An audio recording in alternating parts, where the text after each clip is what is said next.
ולהגיד תודה ענקית, ענקית, ענקית לרב וכל מי שנמצא פה, ואני רוצה ככה גם להגיד כמה חידושים שחשבתי עליהם היום. זה מצחיק, כאילו לא סתם יש לי מורה בגדים שנמצא, סתם. ואז לעבור לקטע רציני. אז נתחיל מכמה חידושים שככה חשבתי עליהם, כמה דיברנו ויצא לנו. לחיים, לחיים, לחיים, הנה. אז קודם כל, ככה אומרים, מי שתק... לא, בכיף.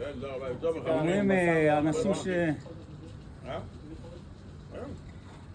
זה לא כל כך דברים עמוקים מה שאני אומר, זה סתם ככה, איך אומרים, קצת להצחיק. אוהבים את ההערות שלך, אתה מעיר את המילה. מי שיהודי שנמצא בחול, אז מה זה נקרא? מה זה בחול? לישון בחל, זה כמו בחילה. בחל, בחול. עכשיו מה הפתרון? מחול, מחול. אנחנו מוכלים לו. סבבה? דבר שני רציתי להגיד, בוא ניקח את המילה מלחמה ושלום, נכון? אז יש שלום, שאנחנו מאמינים היהודים. מה ההפך של שלום? מה ההפך של שלום? מלחמה, או במילים אחרות, אי שלום או איסלאם. אז זה ככה חידוד כזה שחשבתי עליו. כן. איסלאם, לא שלום. אי שלום, כן, אי שלום. מצד שני זה גם יכול להיות אי של שלום, זאת אומרת, אם אנחנו נעשה מתישהו שלום, זה יהיה אי של שלום. אבל זה לא עכשיו. אז מה שרציתי להגיד, שקודם כל אני אוסיף משהו אחרון, שאומרים הכל לטובה. בואו ניקח את המילה לטובה, קרה לך משהו שהוא בוטל, תהפוך את הבוטל, למד תת ובית, לטוב. זאת אומרת, אם זה בוטל, בסופו של דבר זה יצא לטוב, לטובה. אנחנו לא רואים את זה בהתחלה. אז מה שאני רציתי להגיד, היום שלי התחיל, היום בבוקר, ב-6, סיוט עלי אדמות, אני נפלתי על הרצפה מכאבים, הרבה זמן שיש לי כאבים בכל הגוף, אבל הפעם זה היה כאבי תופת.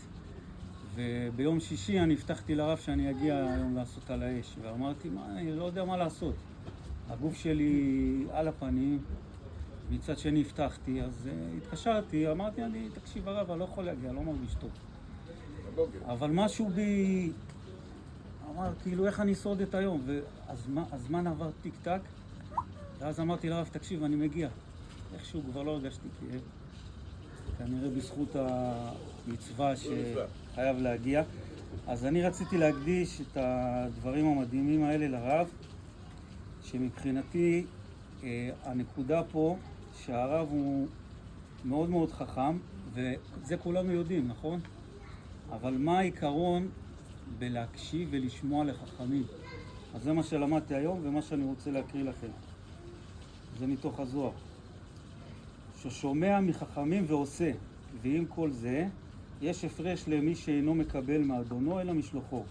ומה הפרש בין זה לזה? הוא ככתוב, משה קיבל תורה מסיני, ואחר כך הוא מסרה ליהושע. אני, דהיינו ראיה מימנה, קיבלתי, ואחר כך מסרתי לכולם. וכך מי שמקבל מאחר דומה לקבלת הלבנה והכוכבים מן השמש, שבקיבול הזה נתמלא, ומי שמקבל אפשר שהשפע יסתלק ממנו, כמו שאנו רואים בשמש והלבנה, שהאור שלה מסתלק בלילה, שאין השמש מאיר אלא ביום והלבנה רק בלילה.